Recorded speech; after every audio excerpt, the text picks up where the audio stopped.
You guys like my new shirt?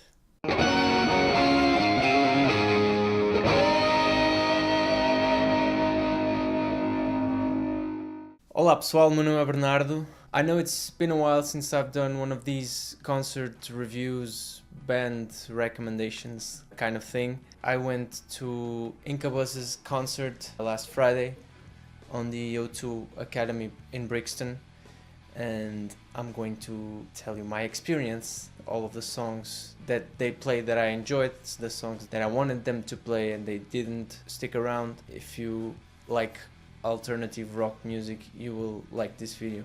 I've never seen Incubus before. It was the first time I saw them. I've been waiting to see them for quite a long time actually. They are one of those bands that they have been kind of a sleeper hit, so to speak, personally. There are those bands that I discover and then I consume everything all at once, and Incubus was one of those that I've never paid full attention to the whole of the albums. I've always picked songs here and there up until some time ago. So there are songs that they played in this concert that I'm not really too familiar with, and there are songs that I so wish they played because it's stuff that I kept on discovering over the years. With that in mind, the first two songs that they played in the concert, which were Quicksand and A Kiss to Send Us Off.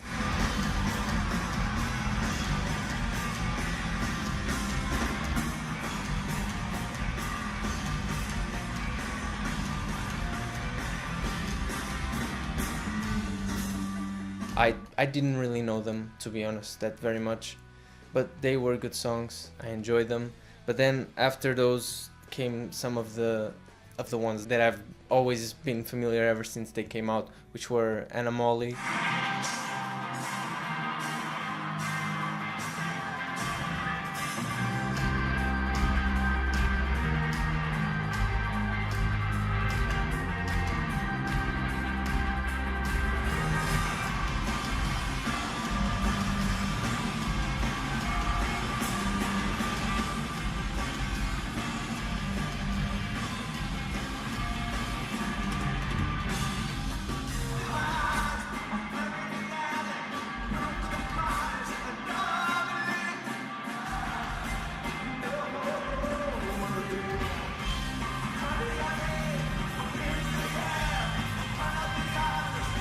Megalomaniac, which are these songs that are so full of energy.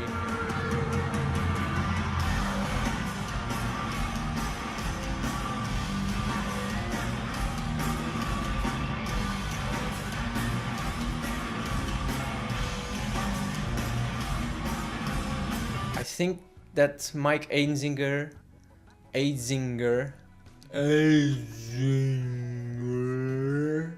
or however his name is pronounced. I'm sorry, Mike, you're a terrific guitarist, but you have a weird name. I'm not one to speak because my name is Bernardo, so if you're not Portuguese, you don't really know how to say my name. Whatever. Yeah, I think that Mike is really an underrated guitarist. It's like Incubus. It's a sleeper hit, so to speak. A friend of mine told me that Mike was chosen by Hans Zimmer to play with him when he was doing a tour all over the world with a symphony, and Guthrie Govan was playing as well. So you can see that he is a really good guitarist. And he played with Avicii in the hit song Wake Me Up. You know, that one that was all over everywhere like 3 or 4 years ago. I don't even know how old is that song. Anyway, I think that Mike is really underrated because he does these things that are so characteristic to him. All of these things with the pedals and effects, and his techniques. Is very infamous of having suffered from carpal tunnel syndrome. He's very infamous of having suffered from carpal tunnel. He's very infamous for having suffered from he's very infamous from having suffered from carpal tunnel syndrome in the past. He said that he kept on playing heavier and heavier strings, and that acted up on his wrists, and then he had surgery and all of that. So he has this kind of unique approach to the guitar. I think he should be more well known regarding it. So Anomaly has this progression in the beginning that really hooks you to the song, and Megalomaniac is that same one, that heavy chorus hits you like you know, a megalomaniac. Brandon.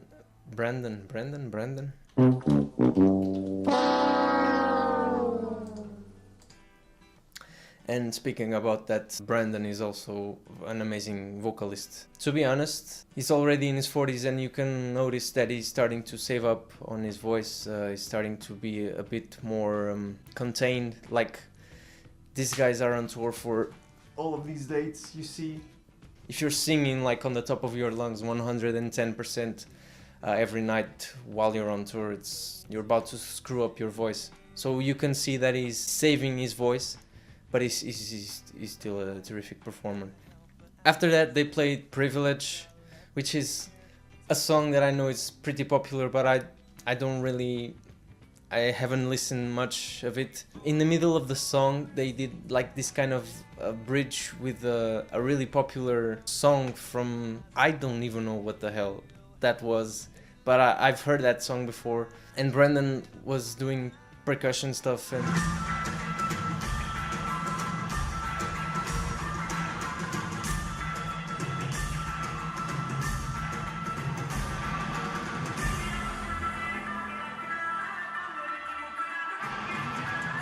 it was really nice. I found that it was a nice change of things and I wasn't really expecting it. After this, they played State of the Art, which is a song from their new album 8.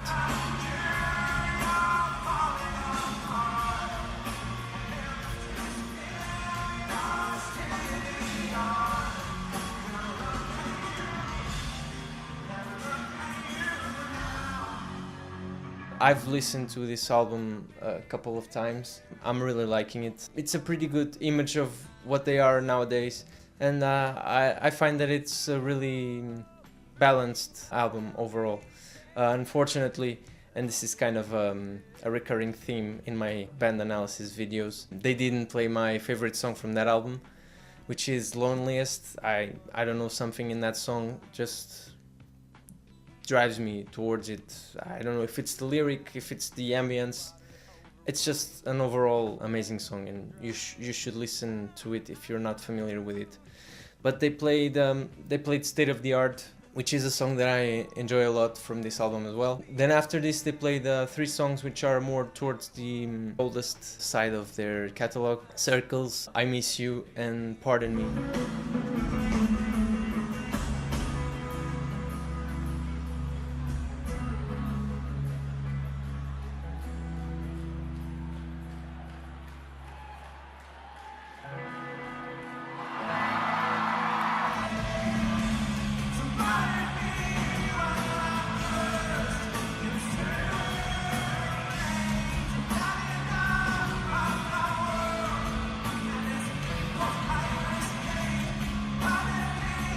Pardon Me is a really heavy hitter. I don't know if you are familiar with Rick Beato. If you are into music, I'm sure you will know who he is.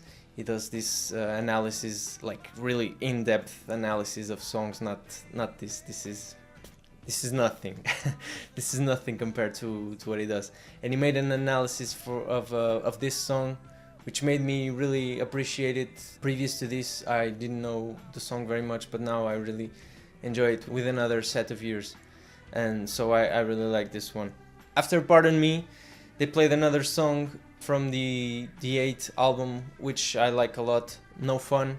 The name of the song is No Fun, but for me it's actually a very fun song. It just has this very cool riff, and the vocals take the song to another level.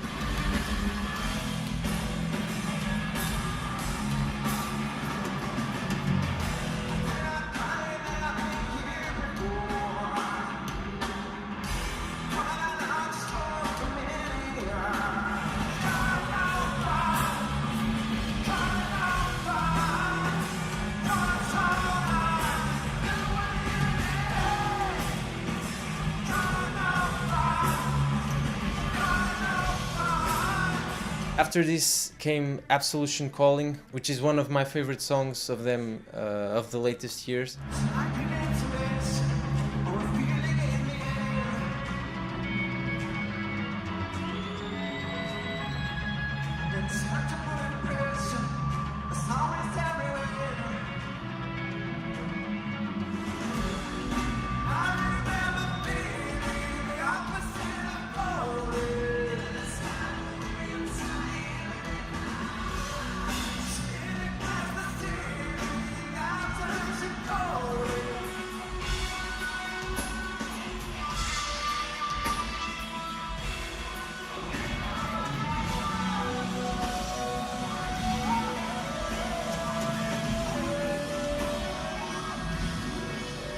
It's an atypical song because it's very different. It has all these electronic elements to it, but then it has that guitar. It has that guitar lick all over the song, and it's, I don't know. It's Mike is a genius. He's really not regarded as a guitarist that has made a lot of impact in the guitar and musical culture or whatever, but he really is a genius. He makes a lot out of almost nothing. So yeah, I'm having a fanboy moment here, but it's my channel, so who cares but myself and maybe the 30 people that watch this. I was actually expecting Trustfall from the Trustfall EP instead of Absolution Calling, but it was a nice surprise and I enjoyed it very much. Then after this came another surprise. They played Wicked Game from Chris Isaac and they did a nice rendition of it. I don't know if the name will sound familiar, but I'm sure that if you hear the song you will know it.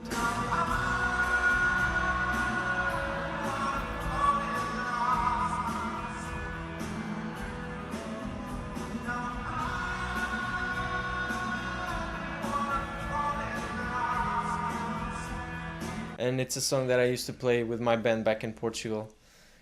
How I miss playing live. Hopefully that will change soon. Then followed Love Hurts, which is one of the classics.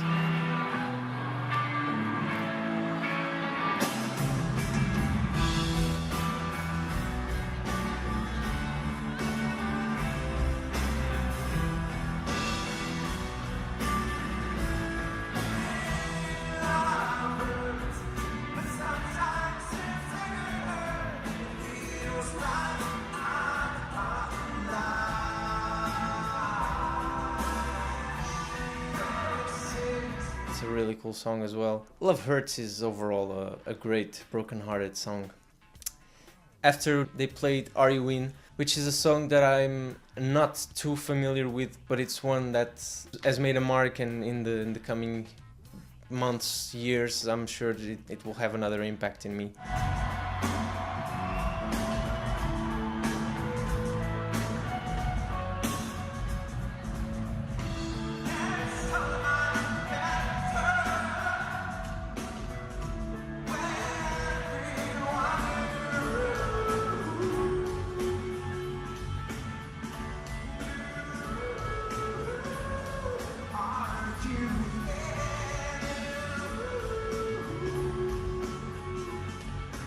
It's just this very chill, relaxed song. It's very enjoyable. In some of the stuff from Morning View, the sound of the guitar almost sounds to me that it's like underwater, and I enjoy that sound very much. I don't know how Mike does it, but I like it a lot. After this, they played one of the really old school classics from Science, which was Vitamin.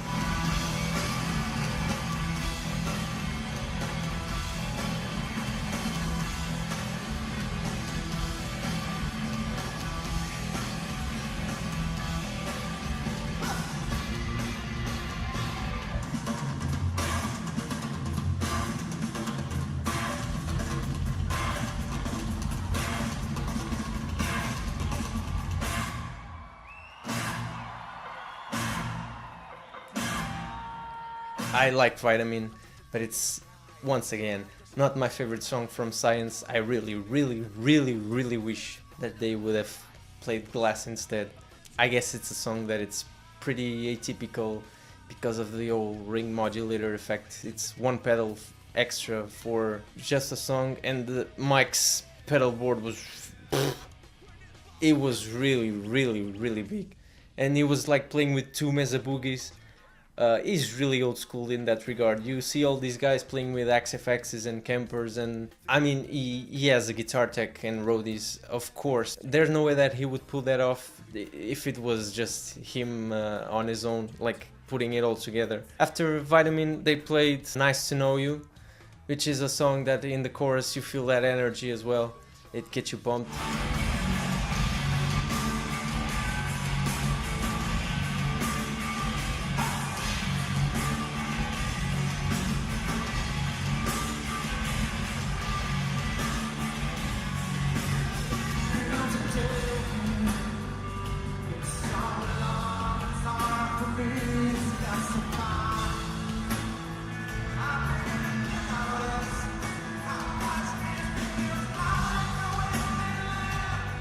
And after Nice to Know You, they played Wish You Were Here, which is that other song that has the underwater guitar effect kind of thing, which I find very characteristic from that album.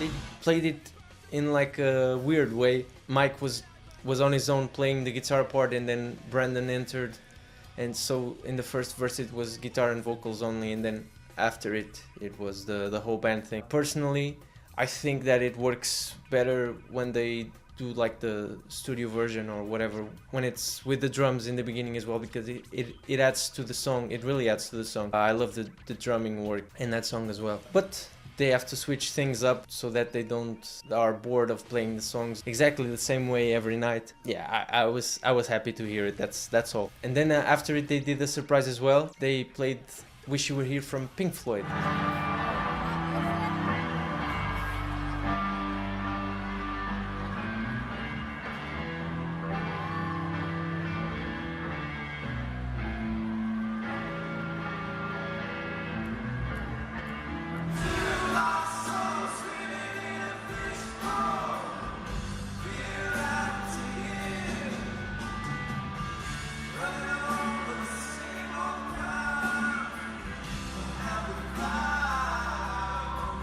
That was really cool. I was not expecting that. It was a really cool tribute from them to do that. After this, they went out, came back, you know, the encore thing, blah blah blah. In the encore, they started with one of the songs that I really like, but I wasn't expecting at all. I don't know why. The Warmth, which is another song that has this kind of underwater guitar theme, even with the whale effect and everything.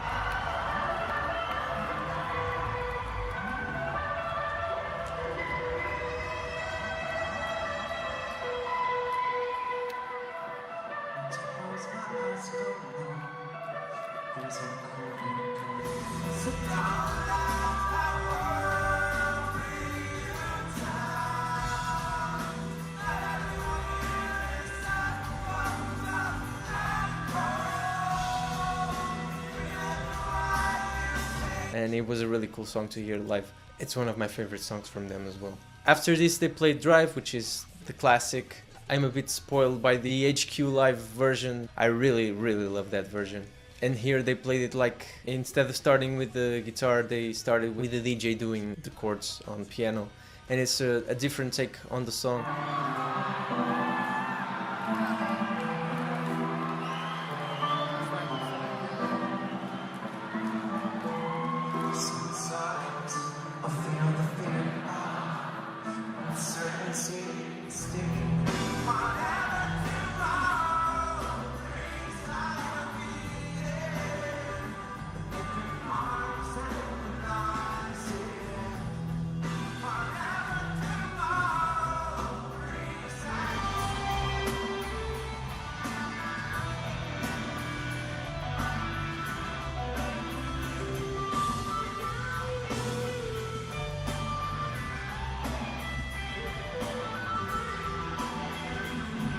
I was expecting the version like the HQ version, but it's like I said before, if these guys played the songs exactly the same way every night, they would get bored of it. I mean, they are privileged in the way that they have been playing for like 20 years or something like that.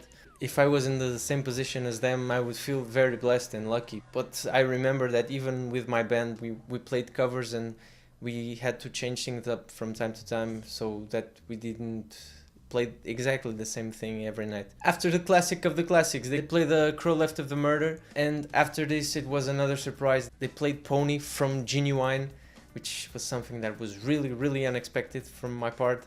It's like that song from Magic Mike or whatever I don't know, it's a really popular song. I really enjoyed the version that they made. The bass player was singing like the chorus, and then Brandon was singing the verse. It was really nice. I hope that they release like a version of it. I unfortunately didn't put it in my Instagram stories because my phone was already out of space, but it was really cool. That was it. One thing that I noticed and that I didn't like, they didn't play anything from the If Not Now When album. I don't know why that album was a bit despised by the fan base of Incubus, but I really enjoy it. It has like 3 or 4 really strong songs, and they didn't play anything from it. I really like Adolescence and If Not Now When. Promises, it's really cool as well. I will definitely go see Incubus again. And I also hope they play like some of the other songs that I really enjoy. Some of them from Science, like Glass, Summer Romance, the Anti-Gravity one, Deep Inside.